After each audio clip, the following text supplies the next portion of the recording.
Elle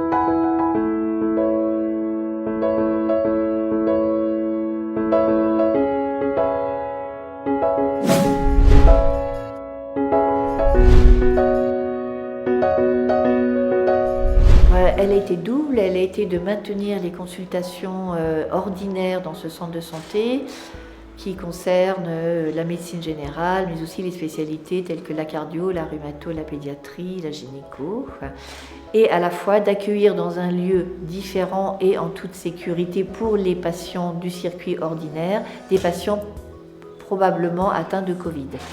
Donc nous avons mis en place 2 lieux de soins et 2 salles d'attente différentes de façon à ce que ces 2 populations ne se mélangent pas et puissent être prises en charge de façon distincte, différente et par des praticiens différents et des infirmières différentes.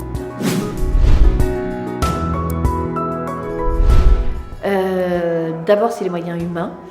Les moyens humains parce que c'est fondamental, on peut avoir du matériel, on peut avoir des salles, on peut avoir une volonté de travailler. Si on n'a pas les médecins, les infirmières et les agents techniques qui vont effectuer du bio-nettoyage toutes les 2-3 heures, nous ne pouvons pas pratiquer de médecine. Et j'insiste sur ces 3 volets.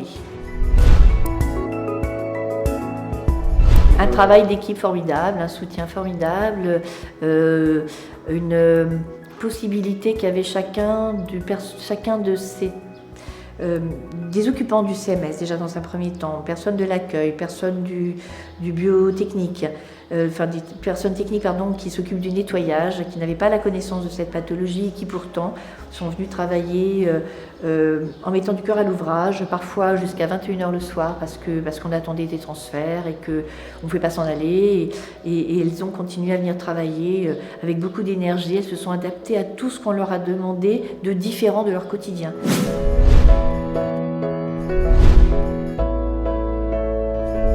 Alors, à mon avis, déjà, la crise, elle n'est pas terminée parce qu'aujourd'hui, on change de façon de procéder. Le process de prise en charge des patients se modifie considérablement, donc les difficultés sont encore très présentes. Aujourd'hui, on nous demande de réaliser des prélèvements nasopharyngés pour répertorier le plus possible de gens porteurs de ce virus de façon à les isoler et reprendre une autre façon de travailler.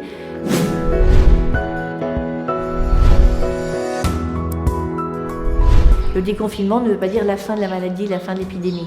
Donc c'est un peu compliqué aussi de continuer à gérer ça. Qu'est-ce qui par la suite va pouvoir changer ? J'espère que cette cohésion entre médecins, soignants, mais aussi à tout niveau en fait, parce que moi aussi j'ai des exemples, de très beaux exemples, de personnes du COS par exemple qui ont travaillé chez elles pour fabriquer des surblouses, qui ont rendu service à la collectivité.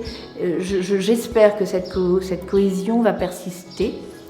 Peut-être que si un petit message peut être laissé par la suite de dire aux gens, alors ça paraît un peu simple, mais ça ne l'est pas tant que ça, finalement les gestes civils tels que ne pas cracher dans la rue, par exemple, c'est des choses toutes simples, se laver les mains régulièrement, revenir vers des règles de bon sens et d'hygiène. J'ose espérer que ça, si c'est le message fort, ça doit être un message qui doit rester. Ce n'est pas compliqué, c'est la base de la médecine, c'est l'hygiène.